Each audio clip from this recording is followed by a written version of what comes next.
Hello, everyone. Once again, we come to the United Nations International Day of Peace 2020. And unfortunately, as we look around the globe, we find the world is not a very peaceful place right now, is it? It's not just that in some countries there's all-out war with bombings and shooting, like in Syria, but in so many countries there's violence of some sort or another.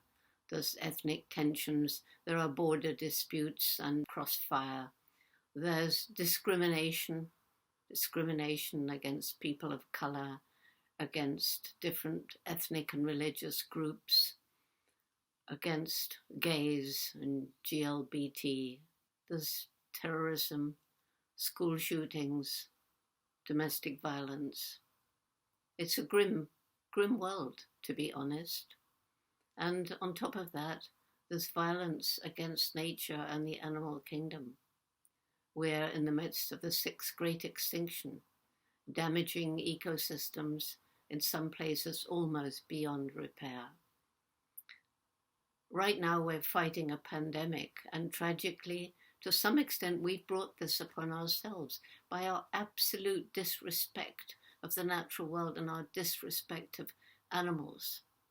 And as we destroy an environment, we force animals into closer contact with humans.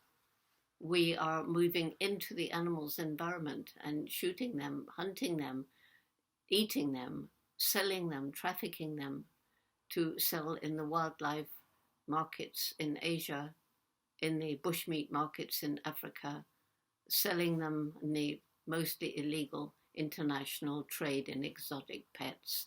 And in all of these situations, and in our intensive animal farms, factory farms so-called, where billions of animals are being bred in horrific conditions for us to eat, in all of these situations, it's made more possible for a pathogen to jump from an animal to a person.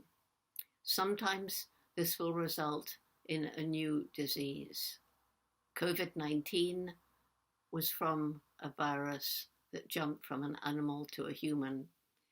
And unfortunately, this new disease, COVID-19, has been extremely contagious, raced around the world. And it has caused so much suffering, so much loss of life, loss of jobs. It's caused economic chaos. It's affected people everywhere, all around the globe. And of course we shall come out of it. We always do. But as we come out of it, we must get together as a global family to fight a far worse threat to our future, to the future of life on Earth as we know it, and that's climate change. Climate change is for real. Just look at what's happening now. Look at the terrible fires in California and other United States. Look at the fires that ravaged Australia last year. Look at the places that have been destroyed by terrible hurricanes. The bad ones are getting more frequent. Look at the places that have been harmed by floods, the places where there have been terrible droughts, unbelievable heat waves. This is all happening, and again, it's due to our disrespect of the natural world. This planet has finite natural resources. It was Mahatma Gandhi who said, the planet can provide for human need, but not human greed. And we have been plundering these natural resources relentlessly for years and years and years. And in some places to such an extent that we're using them up faster than Mother Nature can replenish them as our human populations grow, as people rise up out of poverty, which of course we want them to do, but then they try to emulate the unsustainable lifestyles of those in the affluent societies. What's going to happen? I don't know. I worry about what's going to happen. But in spite of all this, in spite of the politicians and big businesses who get together to push for unlimited economic global development on this planet with finite natural resources, thinking only of short-time gain and not the long-term health of the planet and future generations. So, on this International Peace Day, do we give in to despair?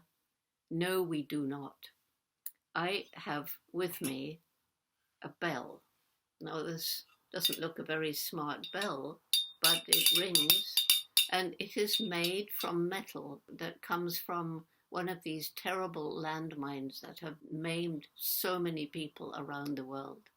And it was detected by one of these so-called hero rats, the giant forest rats that sniff out the landmines under the ground and save countless lives. Dogs do it too, of course.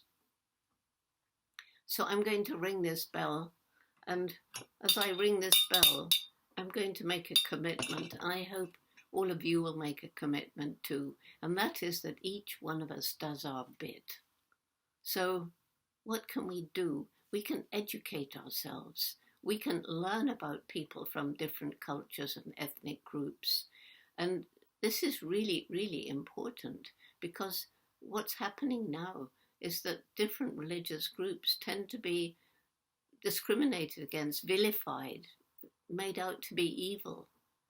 And, you know, when I grew up in World War II, in England, of course, we hated the Germans. People were being killed and bombed, and everybody was frightened.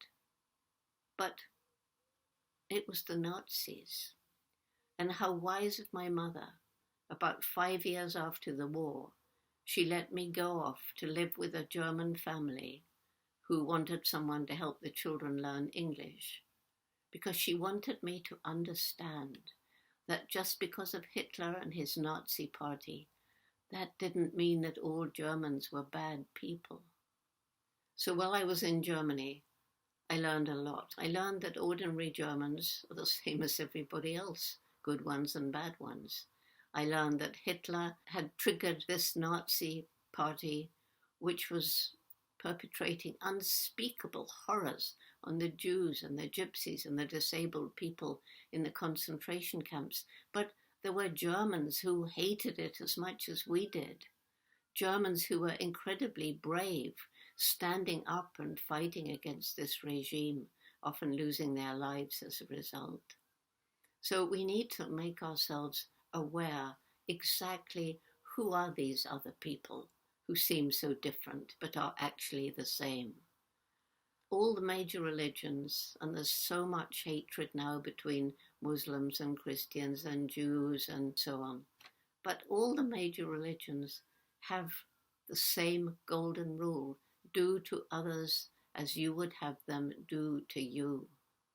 Let's try and take that to heart as we move into this next year. Let's try and reach out to people who are being discriminated against. This is what our Roots and Shoots program does. We try to break down barriers between people of different nations, different cultures, different religions, people of different ages. And we understand that far more important than the color of skin or culture or religion is the fact we are one human family. That's what I want us to remember on this UN International Peace Day. And make a vow to fling yourself into what you care about, whether it's reducing or eliminating plastic, whether it's working to reduce the trafficking of animals, whether it's trying to clean up the ocean, whether it's protecting forests. Everybody can plant a tree, and when we plant enough trees, as we learn from the Trillion Tree Challenge, then we can absorb the carbon dioxide that is causing climate change. It's not just emissions from fossil fuel. It's also the fact that we're destroying the forests, cutting down the trees. I want to end with a story that I think is very symbolic. This was the first little Roots and Shoots group in the Democratic Republic of Congo, DRC. And they decided for their first project, they wanted to go and reforest a hill that at one time had been sacred, but now nearly all the trees had gone. It was a rather large project, but that's what they wanted to do. So their mentor, Dario Merlo, he went to get permission from the commanding officer of the militia that was in power at that time, because this is an area filled with mineral riches, so there's a lot of fighting that goes on. The man said, well, it seems a ridiculous project, but I suppose there's no harm in it, but we'll have to send soldiers with you. So now imagine, here's this little group, Dario and about 15 children aged 8 to 12, something like that, and he'd got little seedlings for them from the forestry division, and it was very hot. And as they tramped this long distance, with them were 4 big Congolese soldiers with AK-47 rifles over their shoulders. And they get to the hill, and I think the children realize this is really probably not possible, but they're going to plant their trees. But the ground is hard, and one little girl soon starts to cry because she can't make the hole. It's too hard. And after a short time, one of the 4 soldiers lays his gun against a tree and goes to help her. And within the next 10 minutes, all the soldiers had put their guns down and were helping the children plant trees. It's symbolic because this is what we must do to fight climate change. We must lay aside our political differences. We must lay aside our ethnic and religious differences. We must come together as one human family to tackle climate change and save the planet for the future before it's too late.